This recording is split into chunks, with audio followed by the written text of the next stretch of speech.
Gabriela, Clove and Cinnamon is a novel by Brazilian author Jorge Amado, first published in 1958. Written in a modernist style that plays with traditional narrative and characterization, the book offers a vivid portrayal of life in the small village of Ilhéus during the years 1925 and 1926. The story centers on Gabriela, an uneducated mulatto woman with skin the color of cinnamon and a scent of cloves, whose experiences reflect the rich tapestry of life, love, death, and vengeance in this vibrant community.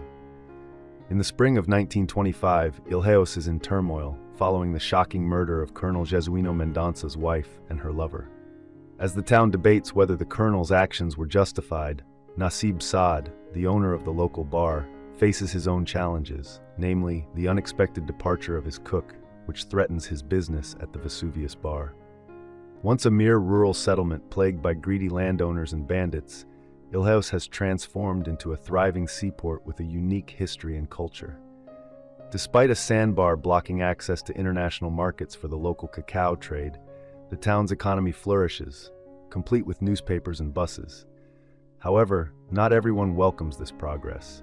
Colonel Ramiro Bastos harbors deep suspicions about the changes sweeping through Ilhéus, particularly regarding Mundinho Falcão, a young cacao exporter and newspaper publisher.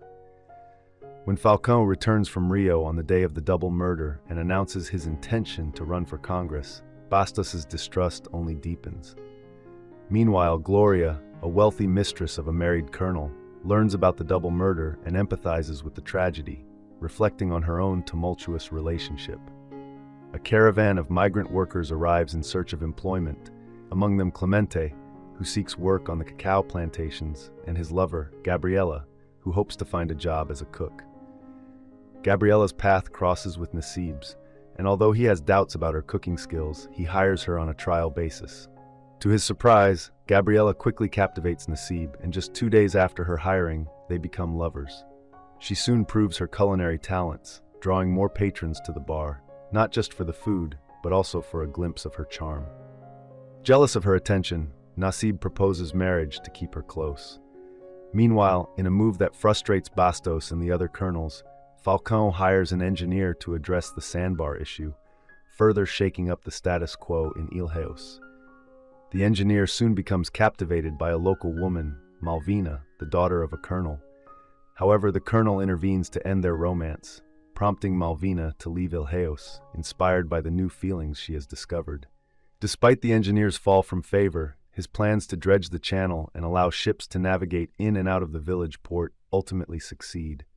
In retaliation for Falcão's growing influence, Bastos and his allies resort to burning a large stockpile of the newspaper he owns. Yet Falcão has the last laugh, managing to win over some of Bastos's men to support his congressional campaign.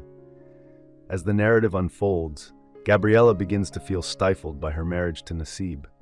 Discontented with being his wife, she engages in multiple affairs. The political climate in the village intensifies when Aristoteles Pires, the mayor of a neighboring town and a Bastos ally, resigns, unsettling Bastos and threatening his grip on power in Ilhéus. While at the harbor, Falcão and Pires come under fire from a gunman, leaving Pires wounded. The shooter, a cacao worker named Fagundes, escapes to hide in Gabriela and Nacib's home. Fagundes had been kind to Gabriela since they arrived in the village together as part of the migrant caravan, and in return for his kindness, she helps him flee. One day, Nacib discovers Gabriela in bed with Tonico, Bastos's son. Enraged, he beats them both and throws Gabriela out of their home. Although he has the legal right to kill them, he refrains. A powerful ally offers to help Nacib have his marriage annulled, which not only resolves his issues with Gabriela, but also frees him from the obligation to avenge the betrayal by killing his wife and her lover. Yet, Nacib soon finds himself back in the same predicament he faced at the beginning of the story. He is without a cook. He hires a French chef, but the man fails to impress, prompting Nacib to seek Gabriela's return. Longing for her husband and her job, Gabriela accepts his offer. The Vesuvius bar flourishes once again, and Nacib and Gabriela rekindle their romance. Meanwhile, Gloria discovers love with a gentle scholar named Josue.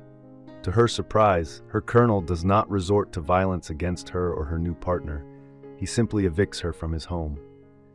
After Bastos' sudden death, Falcão manages to win over one of the colonel's most significant allies, bolstering his support and ultimately securing victory in the election.